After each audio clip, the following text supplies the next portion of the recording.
सियासी जंग तो पश्चिम बंगाल में छिड़ी है, लेकिन इसी बीच उत्तर प्रदेश के सियासी सेंसेक्स में अचानक उछाल आ गया। जी हां, बिहार के बाद असदुद्दीन ओवैसी ने अब यूपी की पॉलिटिक्स में धमाकेदार एंट्री ली है।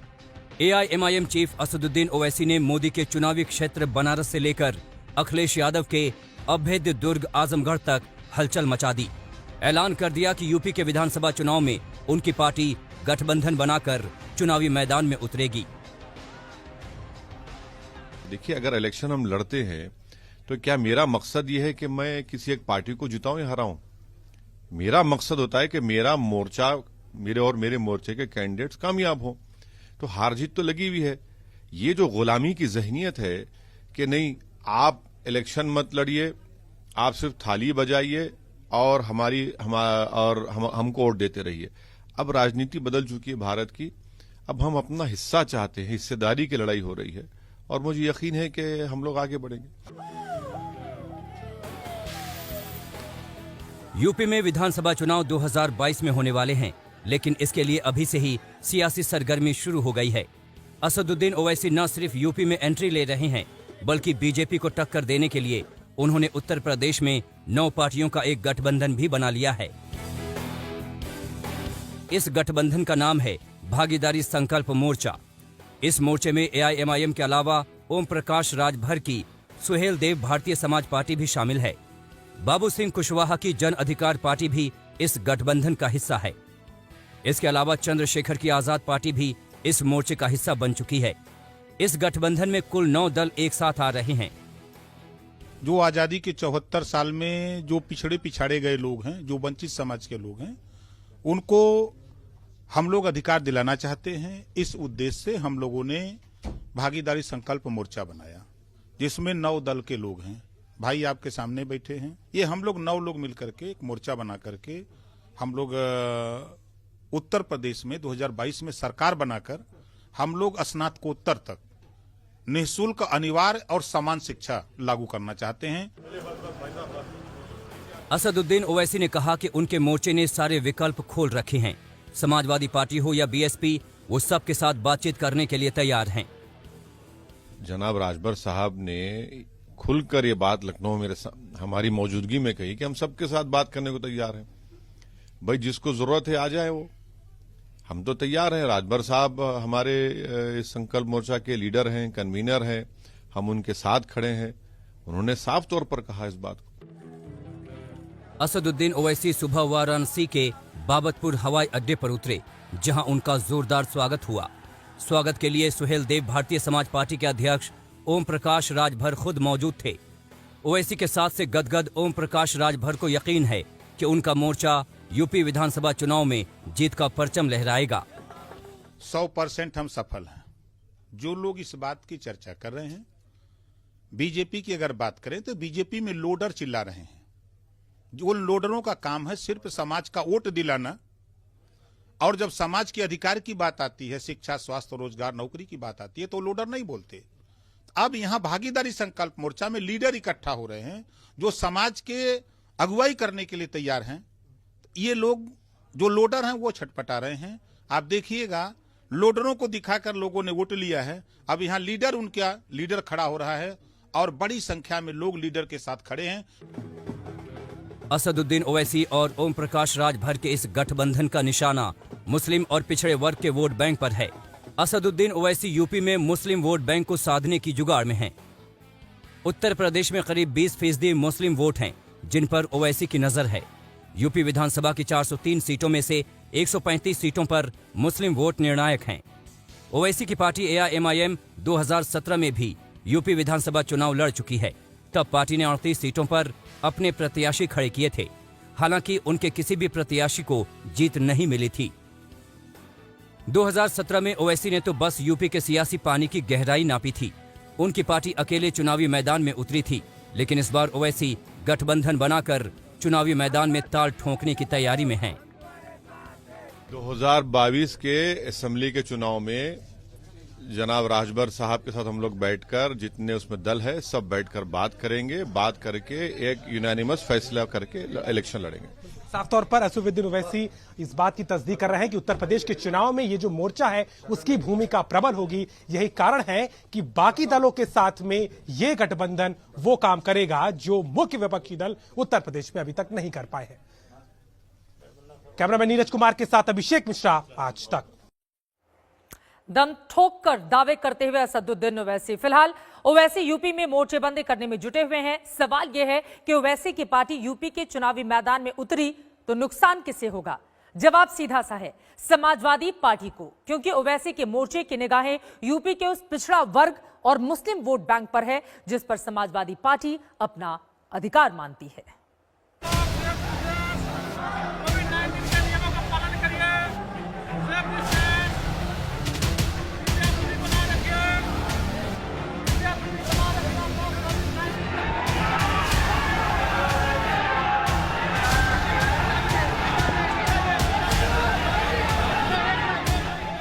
बड़ा ही दिलचस्प संयोग था ये।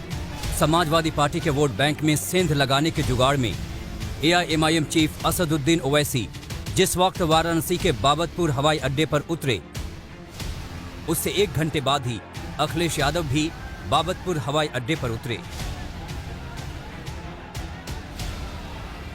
अखिलेश यादव और असदुद्दीन ओवैसी दोनों के स्वागत के लिए लोगों का हुजूम खड़ा था।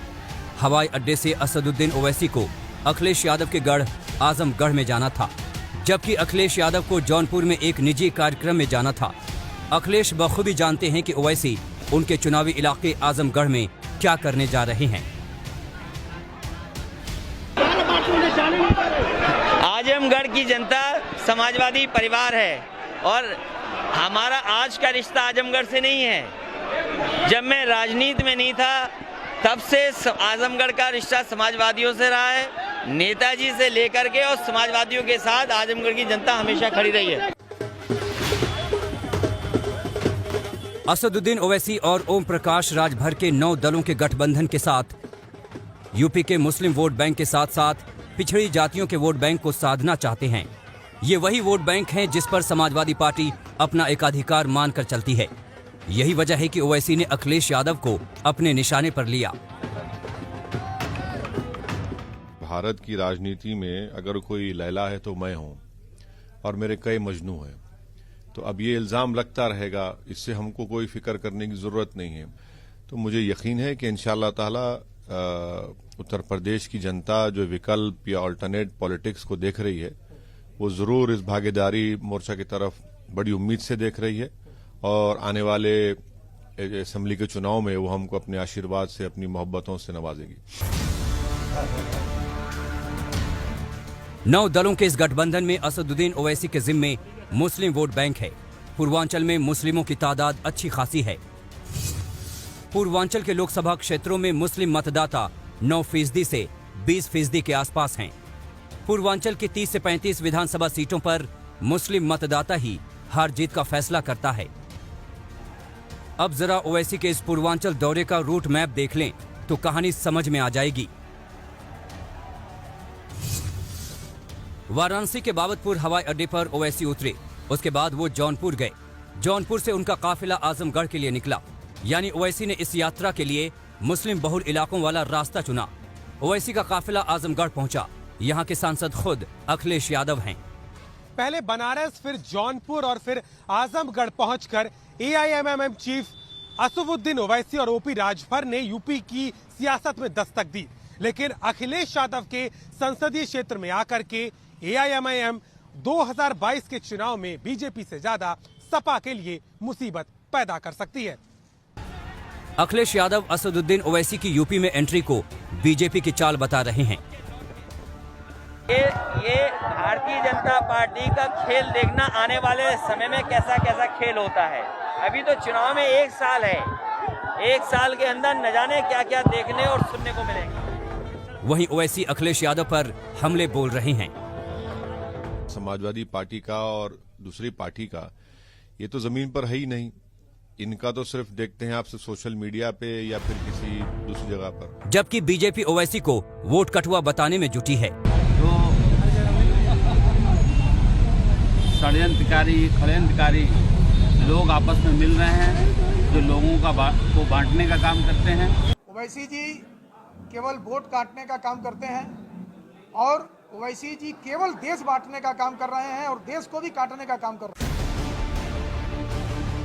दरअसल हाल में हुए बिहार विधानसभा चुनाव के नतीजों से असदुद्दीन ओवैसी के हौसले सातवें आसमान पर हैं और अब उनका सपना उत्तर प्रदेश की सत्ता में पहुंचने का है।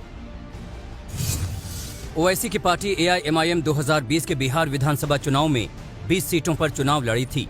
इसमें से 5 सीटों पर उसे जीत मिली, जबकि 2015 में ओवैसी ने 6 सीटों पर प्रत्याशी उतारे थे, लेकिन उनके किसी भी प्रत्याशी को जीत नहीं मिली थी।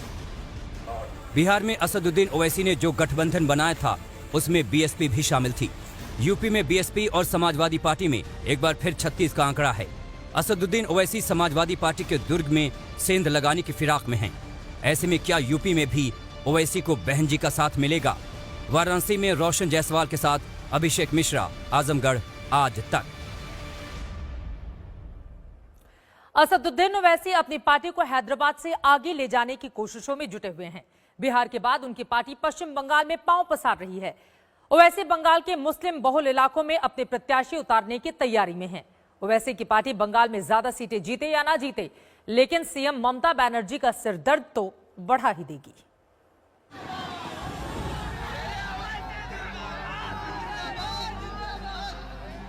अरे मैं लड़ूंगा भाई, बंगाल लड़ूंगा, यूपी लड़ूंगा, भारत का हर इलेक्शन लड़ूंगा। मुझे क्या पूछना पड़ेगा किसी से मैं लड़ूं या ना लड़ूं?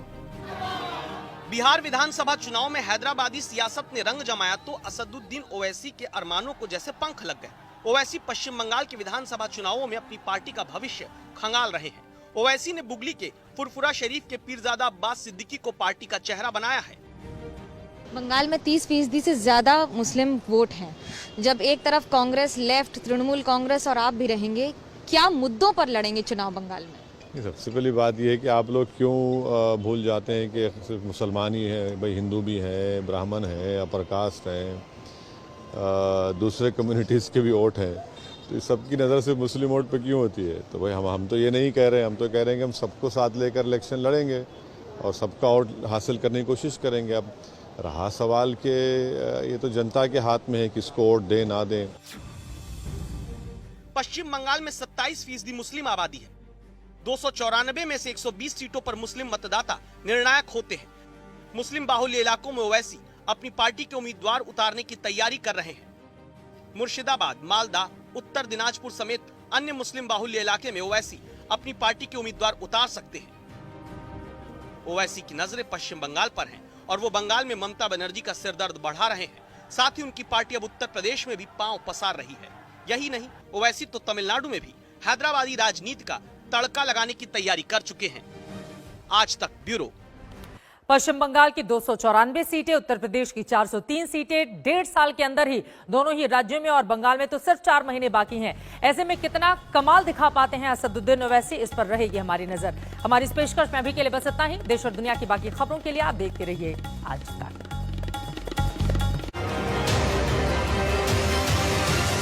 नमस्कार, मैं हूं अंजना ओम कश्यप। हमें उम्मीद है ये वीडियो आपको पसंद आया होगा। लेटेस्ट खबरों के लिए यूं ही देखते रहिए आज तक और इस वीडियो के पसंद आने पर लाइक, शेयर एंड सब्सक्राइब करना ना भूलें।